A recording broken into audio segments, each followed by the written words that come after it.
Il est 19h30 partout au Bénin. Mesdames et messieurs, bonsoir et bienvenue à cette nouvelle édition dont voici le sommaire. C'est désormais officiel, les députés démissionnaires du Parti Les Démocrates déposent le valise à la mouvance. Dans une déclaration publique faite devant un party de militants, ils ont exprimé le soutien au candidat Romuald Wadani. Ce mercredi 19 novembre 2025, les projecteurs sont braqués sur les hommes du monde entier. Cette journée célèbre leur contribution à la société. Au cœur de l'actualité internationale, la Cour criminelle spécialisée de Libreville a condamné 9 anciens collaborateurs de l'ancien président Ali Bongo pour corruption.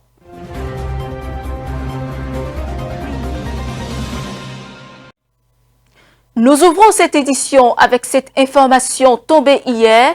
3 ténors du bloc républicain dans la 8e circonscription électorale ont annoncé leur non-participation aux législatives prévues le 11 janvier 2026. Il s'agit de Rachidi Gbadamassi, Samou Seydou Adambi et Charles Toko qui ont choisi de se retirer de la compétition. Selon leur déclaration, cette décision prise volontairement vise à favoriser la relève en laissant la place à de jeunes militants de la mouvance présidentielle. Pour eux, le renouvellement de la classe politique constitue une étape nécessaire pour ouvrir davantage d'espace à la jeunesse.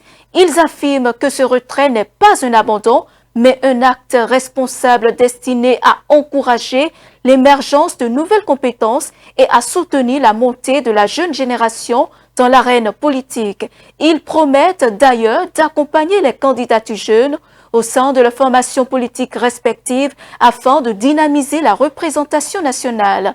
Pour rappel, la Commission électorale nationale autonome a ouvert le samedi dernier le dépôt des candidatures pour les législatives dont la clôture est fixée à ce jour. Et dans l'autre actualité, les 6 députés démissionnaires du parti d'opposition, les démocrates, ont fait allégeance à la mouvance présidentielle. Après des échanges avec les partis de la mouvance, ils ont décidé de rejoindre le candidat Romuald Wadani du camp présidentiel.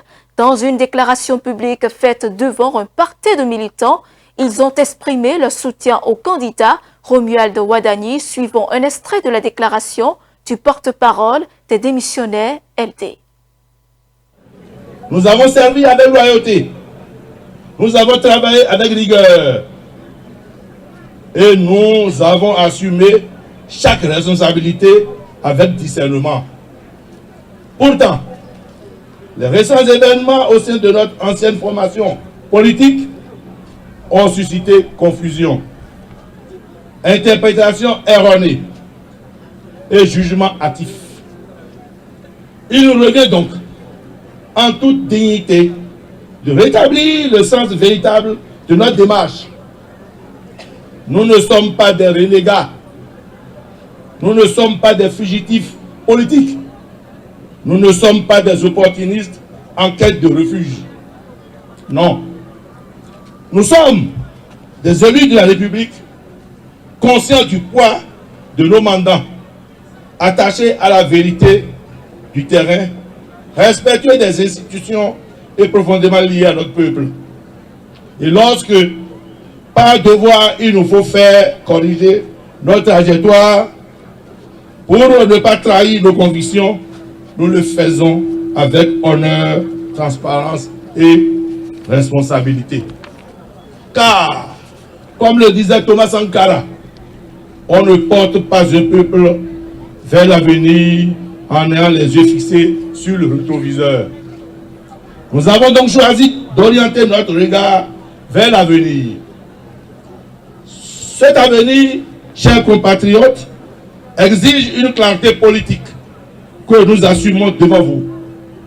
Après une analyse approfondie et profonde, libre de toute pression et affranchi de toute passion, nous avons pris la décision d'apporter notre soutien au candidat Romuald Wadani. Nous avons choisi de constater que les réformes amorcées dans notre pays, qu'on le veuille ou non, ont créé des dynamiques importantes dont entre autres, une meilleure organisation des finances publiques, une attractivité économique renforcée, des chantiers sociaux qui restent à perfectionner, mais qui existent, des infrastructures modernisées, des dispositifs en faveur de la jeunesse et de la formation et de l'entrepreneuriat. Aucun pays sérieux ne déconstruit ce qui fonctionne. Aucun pays responsable ne détruit ses propres fondations. Aucun peuple conscient ne récompense éternellement depuis zéro. Le Bénin franchit une étape décisive dans son parcours institutionnel. Les députés ont approuvé à une large majorité une réforme constitutionnelle qui instaure un nouveau cadre politique. Depuis, le sujet est au centre des conversations des Béninois. L'acteur politique Sylvanus, membre du BR, salue les changements entrepris. Suivons le reportage. La révision de la Constitution du Bénin a été approuvée par 90 députés contre 19, sans abstention. Selon Sylvanus Aïssi, figure reconnue de l'engagement citoyen et du développement local et membre du Parti Bloc républicain, cette modification de la loi fondamentale du Bénin est la bienvenue dans un contexte où des défis nationaux exigent des constitutions plus cohérentes, stables et adaptées aux objectifs de développement. Une révision constitutionnelle requiert non seulement un savoir-faire juridique, mais aussi une vision politique, un sens de responsabilité et d'une capacité à anticiper les besoins du pays. Les représentants du peuple ont su examiner chaque disposition avec rigueur, mesurer les implications pour équilibrer des pouvoirs et prendre en compte les aspirations de la société. Leur engagement a permis d'aboutir à une réforme qui modifie des éléments essentiels du fonctionnement de notre République. Le rôle des médias sera décisif pour assurer une information fiable et équilibrée. Celui des institutions sera déterminant pour garantir les explications techniques et pédagogiques. De ma part, je resterai disponible pour participer à cette dynamique éclairage et pour accompagner, autant que nécessaire, la compréhension des changements engagés. Des changements majeurs interviennent désormais dans les institutions de la République du Bénin. Des mesures qui reçoivent écho favorable de l'acteur politique membre du parti au cheval blanc cabré, Sylvanus Aïssi. La première mesure majeure est l'allongement du mandat présidentiel, du mandat des députés et de celui des élus locaux à 7 ans. Cette décision constitue un changement profond dans l'architecture de notre système politique. Sur le plan institutionnel, porter ces mandats à 7 ans vise à stabiliser la gouvernance. Dans un pays où les exigences du développement demandent constance et visibilité, un mandat plus long permet d'inscrire l'action publique dans un temps cohérent avec la durée des réformes structurelles. Les acteurs publics pourront ainsi mieux planifier, mettre en œuvre, évaluer et ajuster les politiques sans interruption électorale trop fréquente. La seconde disposition marquante est l'instauration d'un Sénat. L'introduction d'une chambre haute dans notre système parlementaire constitue une évolution institutionnelle majeure. La création du Sénat répond à une logique de rééquilibrage institutionnel. Elle introduit un second niveau de réflexion et de contrôle dans le processus législatif. La révision constitutionnelle adoptée ouvre une page dans l'histoire institutionnelle du Bénin. Elle appelle à la responsabilité, au dialogue et à la mobilisation de tous afin qu'elle puisse être comprise et appliquée dans la sérénité, conclut l'acteur politique. Dans un tout autre registre, à présent, aujourd'hui, le monde célèbre la Journée internationale de l'homme, une journée dédiée à reconnaître les apports des hommes et des garçons dans la société, tout en mettant l'accent sur la santé, le bien-être et leurs droits. C'est aussi un moment pour réfléchir aux défis qu'ils rencontrent et encourager des modèles positifs de masculinité dans nos communautés suivantes. Le 19 novembre de chaque année, le monde entier commémore la Journée internationale de l'homme, une célébration annuelle qui met en lumière les contributions des hommes à la société tout en sensibilisant aux défis spécifiques auxquels ils sont confrontés. Observée dans plusieurs pays, cette journée vise à promouvoir des modèles masculins positifs, à encourager l'égalité entre les sexes et à attirer l'attention sur des enjeux tels que la santé masculine, les relations familiales et le bien-être social. L'initiative de consacrer une journée aux hommes remonte aux années 1990. Elle a été officiellement instaurée le 19 novembre 1999 par le docteur Jérôme T. Losking, un universitaire de Trinité et Tobago. Ce dernier souhaitait créer un événement qui mettrait en avant les contributions positives des hommes à la société tout en abordant les problématiques spécifiques qu'ils rencontrent. Bien que certaines initiatives similaires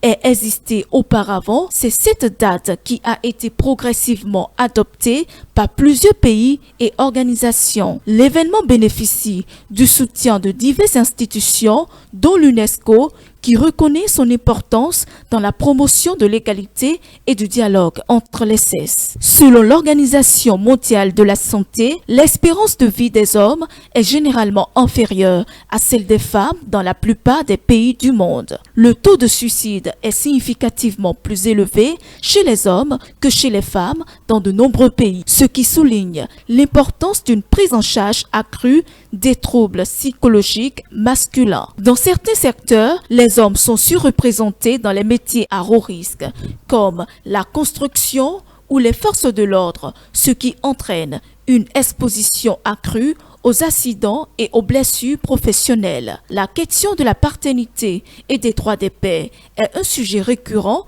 dans de nombreux débats sociétaux, notamment en ce qui concerne la garde des enfants après une séparation. Chaque année, diverses initiatives sont organisées à travers le monde pour marquer cette journée. Bien que cette journée ne bénéficie pas d'une reconnaissance officielle universelle, elle continue de gagner en visibilité et en soutien à travers le monde, contribuant ainsi à une réflexion plus équilibrée sur les enjeux liés au genre et à l'égalité. En interactualité, 25 écolières ont été enlevées par des hommes armés dans l'état de Kebbi, dans le nord-ouest du Nigeria. Ce pays, qui est le plus peuplé d'Afrique, est miné par l'insécurité et les enlèvements. Ce mardi, l'une des 25 élèves enlevées a réussi à s'échapper. Le reportage. Au Nigeria, une écolière a échappé à la vigilance de ses ravisseurs et a pu s'enfuir quelques heures après avoir été kidnappée. Les faits se sont déroulés dans l'état de Kebbi, dans le nord-ouest du pays. 25 jeunes filles ont été enlevées dans le dortoir de l'école secondaire publique pour filles dans lequel elles se trouvaient. Parmi elles, une seule a pu fuir et rentrer directement à son domicile. Une autre élève, qui ne figurait pas parmi les 25 enlèvements confirmés, s'est également échappée dans les minutes qui ont suivi l'attaque. Les enlèvements massifs dans les écoles ne sont pas rares dans le nord du Nigeria, où opèrent des dizaines de gangs armés, composés principalement de bergers nomades et plus récemment de djihadistes.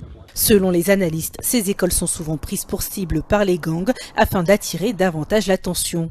Les forces de sécurité ont quant à elles intensifié leurs efforts pour secourir les victimes. Pour l'heure, aucun groupe n'a revendiqué ces enlèvements. Les analystes et les habitants attribuent l'insécurité à la corruption qui limite l'approvisionnement en armes des forces de sécurité selon eux.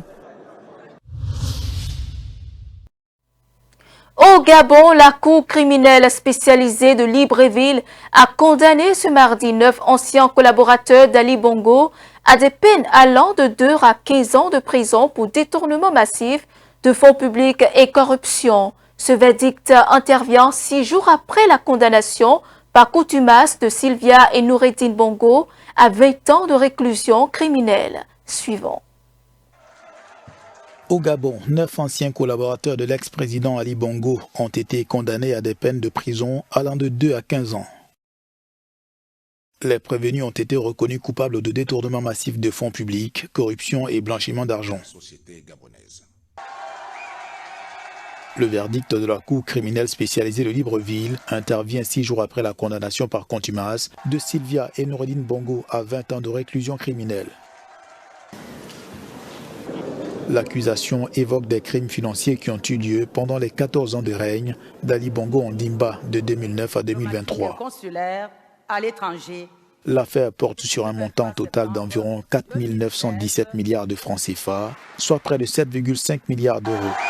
Une somme qui aurait été détournée pour l'acquisition de champs pétroliers, 2 avions Boeing et des biens immobiliers au Gabon, au Maroc et à Londres selon le parquet.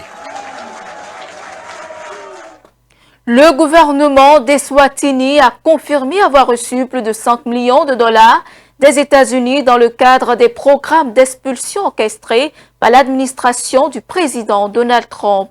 À terme, le pays devrait accueillir 160 personnes jugées indésirables par l'administration américaine. Le reportage. L'Eswatini a reçu 5,1 millions de dollars du gouvernement américain dans le cadre d'un accord visant à accepter des ressortissants de pays tiers expulsés par l'administration Trump. Le ministre des Finances du pays a confirmé que l'Eswatini fait partie des plusieurs pays africains qui ont accepté cet accord qui s'inscrit dans le cadre de la politique de répression de l'immigration illégale menée par le président Donald Trump. Parmi les autres pays concernés figurent le Soudan du Sud, le Ghana et le Rwanda. Les détails de ces accords n'ont pas été divulgués et le gouvernement d'Eswatini fait l'objet d'une action en justice intentée par des avocats spécialisés dans les droits de l'homme qui affirment que cet accord secret est inconstitutionnel.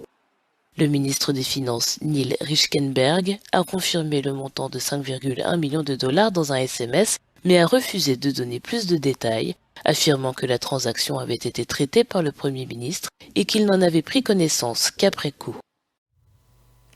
Et c'est la fin de ce journal. Merci de nous avoir suivis. Suivez-nous en continu sur speedlinetv.bg/live et sur nos différents canaux digitaux Facebook, YouTube et TikTok.